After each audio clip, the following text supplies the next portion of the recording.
क्या आपने कभी सोचा है कि कुछ लोग बिना ज्यादा मेहनत किए भी अमीर बन जाती हैं, जबकि कुछ लोग पूरी जिंदगी नौकरी करते हैं फिर भी पैसों की कमी से जूझते रहते हैं। क्या वजह है कि एक ही समाज, एक ही देश और लगभग एक जैसी शुरुआत करने वाले लोगों की आर्थिक स्थिति इतनी अलग हो जाती है।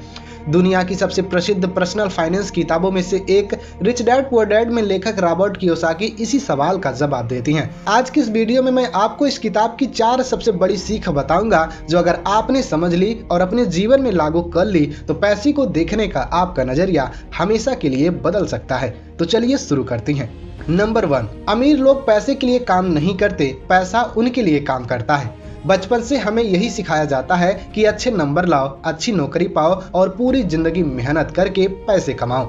यही सोच अधिकांश लोगों की जिंदगी बन जाती है। लेकिन रॉबर्ट कियोसाकी कहती हैं, अगर आप सिर्फ अपनी मेहनत के बदले पैसा कमाते रहेंगे तो आपकी कमाई हमेशा सीमित रहेगी।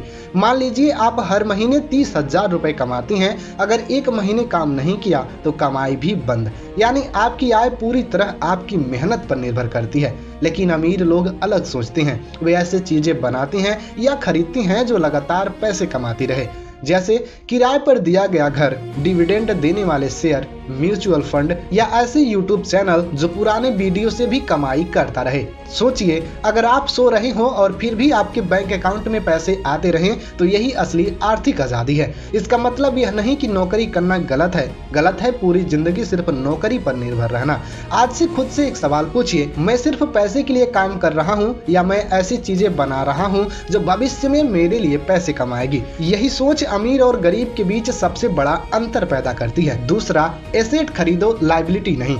यह इस किताब की सबसे प्रसिद्ध सीख है। लेकिन पहले समझते हैं एसेट क्या होता है। एसेट वह है जो आपकी जेब में पैसा डालता है और लायबिलिटी वह है जो आपकी जेब से पैसा निकालती है। उदाहरण के लिए, अगर आपने किराए पर देने के लिए एक घर खरीदा और हर महीने किराया मिलने लगा तो वह एसेट है। लेकिन अगर आपने बड़ा महंगा घर खरीद लिया जिसकी ईएमआई, टैक्स, मेंटेनेंस और खर्च लगातार बढ़ते जा रहे हैं तो वह आपके लिए लायबिलिटी बन सकता है। इसी तरह महंगी बाइक, महंगी कार, हर साल नया मोबाइल, बिना जरूरत के ब्रांडेड कपड़े, ये सब दिखने में शानदार लगती हैं लेकिन आपकी जेब खाली करते रहती हैं। गरीब लोग पहले खर्च करती हैं, फिर बचा हुआ पैसा बचाती हैं। अमीर लोग पहले निवेश करते हैं, फिर बचा हुआ पैसा खर्च करती हैं। यही छोटी आदत समय के साथ करोड़ों का अंतर पैदा कर देती है। अगर हर महीने 5,000 रुपए भी किसी अच्छे निवेश में लगाए जाए तो वर्षों बाद वही पैसा बहुत बड़ी संपत्ति बन सकता है। याद रखिए, आपकी दौलत आपकी सैलरी से नहीं, आपकी एसेट्स की संख्या से तय होती है। तीसरा सीख है, फाइनेंशियल एजुकेशन सबसे बड़ी ताकत है। स्कूल हमें गणित, विज्ञान, इतिहास सब कुछ सिखाता है, लेकिन पैसे कैसे कमाए जाएं, कैसे बचाए जाएं, कैसे निवेश किया जाए, कैसे टैक्स बचाया जाए, यह शायद ही कहीं सिखाया जाता है। यही वजह है कि बहुत पढ़े लिखे लोग भी आर्थिक समस्याओं से जूझते रहते हैं। रॉबर्ट कियोसाकी कहती हैं, अगर आप पैसे की भाषा नहीं समझोगे तो पैसे कभी आपके पास टिकेगा नहीं। फाइनेंशियल एजुकेशन का मतलब सिर्फ शेयर मार्केट नहीं है, इसका मतलब है बजट बनाना, बचत करना, निवेश करना, रिस्क समझना और सही फैसले लेना। मान लीजिए 2 लोग हर महीने 50,000 रुपए कमाती हैं। पहला व्यक्ति सब खर्च कर देता है, दूसरा व्यक्ति हर महीने सीखता है, निवेश करता है और धीरे धीरे अपने पैसे को बढ़ाता है।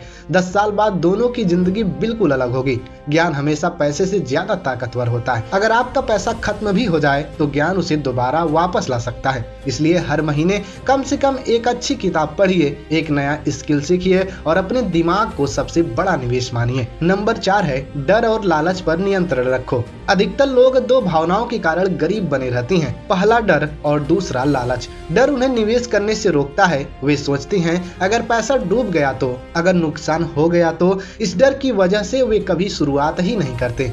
दूसरी ओर लालच। जब थोड़ा फायदा होने लगता है तो लोग बिना सोचे समझे ज्यादा पैसे लगा देते हैं और फिर एक बड़ी गलती सब कुछ बिगाड़ देती है। अमीर लोग भावनाओं से नहीं, जानकारी और रणनीति से फैसले लेते हैं। वे जानते हैं कि नुकसान भी खेल का हिस्सा है, लेकिन हर नुकसान उन्हें कुछ नया सिखाता है।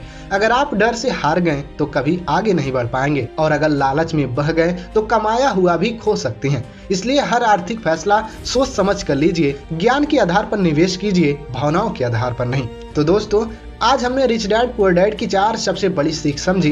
पहली सीख, सिर्फ पैसे के लिए मत काम करो, पैसा भी तुम्हारे लिए काम करे।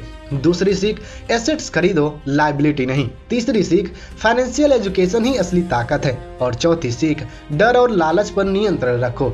अगर आप इन 4 बातों को अपनी जिंदगी में लागू कर लेती हैं तो धीरे धीरे आपकी आर्थिक सोच बदलने लगेगी। याद रखिए, अमीर बनने की शुरुआत बड़ी कमाई से नहीं बल्कि सही सोच से होती है। अगर आपको यह वीडियो पसंद आया हो तो इसे लाइक करें, अपने दोस्तों के साथ शेयर करें और चैनल को सब्सक्राइब करना ना भूलें। मिलते हैं अगली वीडियो में जहां हम रिच डैड पुअर डैड की एक और शानदार सीख को आसान भाषा में समझेंगे।